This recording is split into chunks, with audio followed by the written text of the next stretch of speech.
Hello everybody, John Gregory here from Theme Park Tribune bringing you a Universal Orlando room tour and review. This is a family suite, a exterior entry family suite to be exact, at Cabana Bay Beach Resort in what Universal calls its prime value category. Figure that one out. But this room cost me $109 for a one-night stay in November 2021. That was with my annual pass holder discount, and it was a Sunday into Monday stay, just for kind of, getting an idea of what day of the week got such a deal. And let me give you a few thoughts on the room. So this being a family suite, I can turn around and show you just the entryway. And again, it's an exterior entry room, so this just goes out sort of motel style out into the parking lot. Because it's a family suite, you do get this little kitchenette area just as soon as you walk in. That includes a fridge, which is rather loud. I don't know if that's a typical thing, but maybe that's just keeping in the retro stylings. I don't know. A microwave, a coffee maker. You get this, I guess they call this a little bit of silverware, or just, plates and some bowls, plastic plates and plastic bowls. I guess that's helpful, but it's not exactly, a Disney Vacation Club sort of amenity, but, it's there. And then you also have over here something that you may not discover until later, like I did. Hey, this is where the other trash can is. You don't have to just rely on the small wastebasket in the bathroom, along with a little sink here.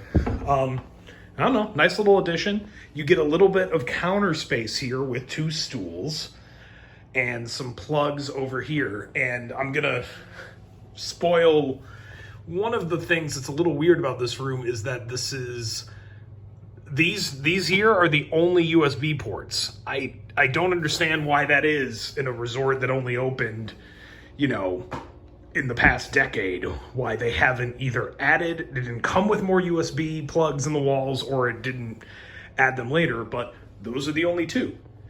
If there only are going to be two, I would much prefer them to be by the bed, but oh well, they have decided not to do that.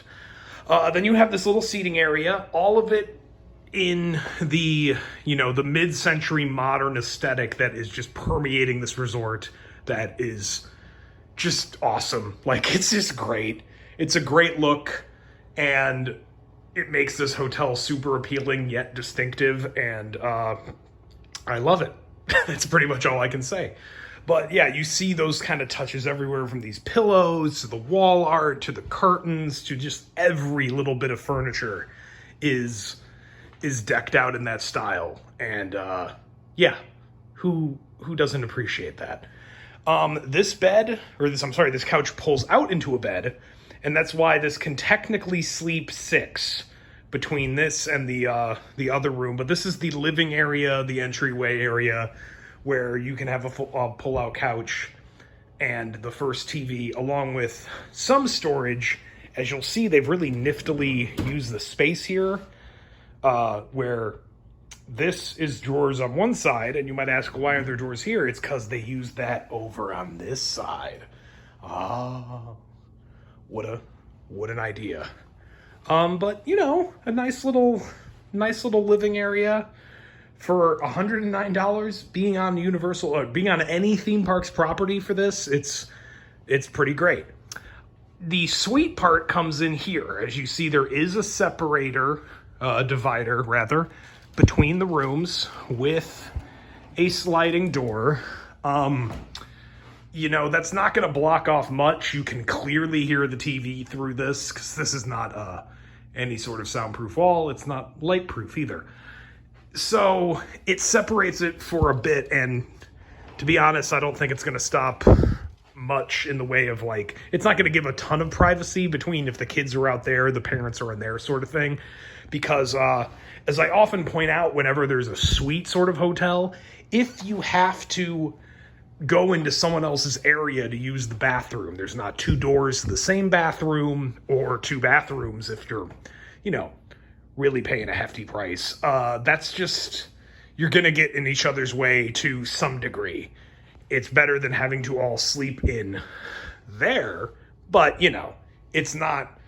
It's far less privacy and separation than the typical family has at home. So you come into the main bedroom area. 2 queen beds, reasonably comfortable, and again, all decked out in this great mid-century modern motif that is just everywhere, even to the alarm clock. Like, they went a little old school on that one. Also went old school on the lack of USBs, as I mentioned earlier. You just get plugs here, and notably, if you are sleeping, sharing a bed, there is no outlet and nothing to put your phone on either side. Oh, I'm sorry, there is an outlet over here. I stand corrected. I'll add an editor's note. But, okay, so 1 plug, nothing to put it on. That happens. That happens in some of these hotels. They just don't provide a little end table on both sides, and I would like them to. You do get your own lamp if you want a little bit of reading light. And then before I head into the bathroom, I'll note that over here is, well, technically the closet, even though it's just open. That's also, the rooms don't usually come with my luggage. Only that comes with me. But you have the typical stuff in here. Luggage rack, extra hangers, the safe right there. You have extra pillow and blanket if you're going to use that pull out in the front. Ironing board, iron, typical thing, and that's also where some of the ventilation is coming in over in this room. And then the TV mounted to the wall to give you a lot of free and open space. If they had any sort of dresser here, it would really block this off. So again, very economical use of space between this and over here with the drawers. Really like that. Also, I should note the thermostat right above the light switches just as you walk in. And I will say there's some oddly placed outlets. Is this going to be that helpful to anybody? Really? Like this one over here? Am I going to put my stuff down right where the door comes in? It's a little strange. All right, anyway, over to the bathroom area. Hello. This is kind of keeping with the family suite. They have 2 separate sinks, so you can have 2 people getting ready at the same time. They put the toilet in a separate room. Again, typical of these sort of things. Just to separate everybody out. Very nice. I don't know if they could have fit 2 sinks out here, but this mirror space isn't really big enough. And this is also a much smaller mirror. Maybe it kind of fits more with the motif, but it is a smaller mirror. Just calling it like I see it. Then you would see it Sapphire Falls. Just not as big of a space, not all lit up and modern, but that wouldn't really fit here.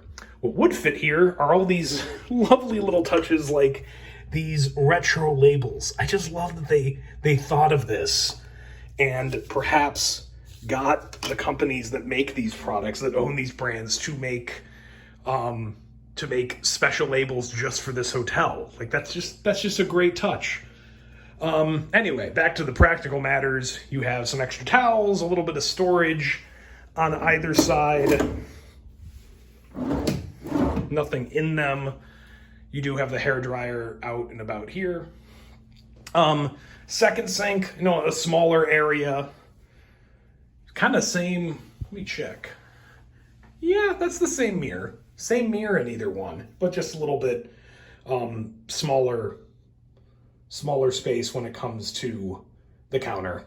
And then the shower tub combination. I'm not sure if every single family suite here has a shower tub or if you can get some with just a stand-up shower. I stayed at a standard room here before and it did have a stand-up shower. But family suite, those people might want a shower tub combination in case there's a smaller child that needs to take baths rather than showers, so this makes sense. In any event, it was a very pleasant shower, great pressure, got warm immediately. You can close this door, steam it up real nice. So it's nearly as good as a stand-up shower. So any points I might take off because I prefer stand-up showers to shower tub combinations in my hotels, I'll forgive it.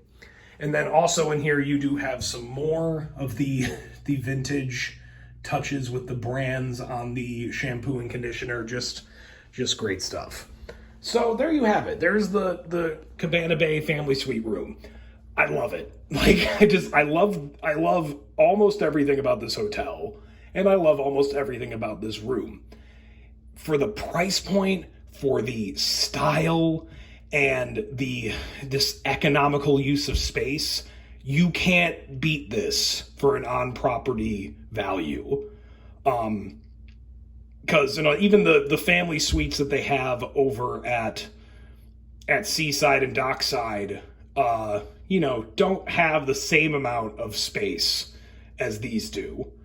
So, I think Disney certainly can't beat this. You get something like this that would be, kind of the comparable thing is an art and animation family suite, which is considerably bigger, but that's kind of the closest analog to it, and it's like more than triple this price on a good day.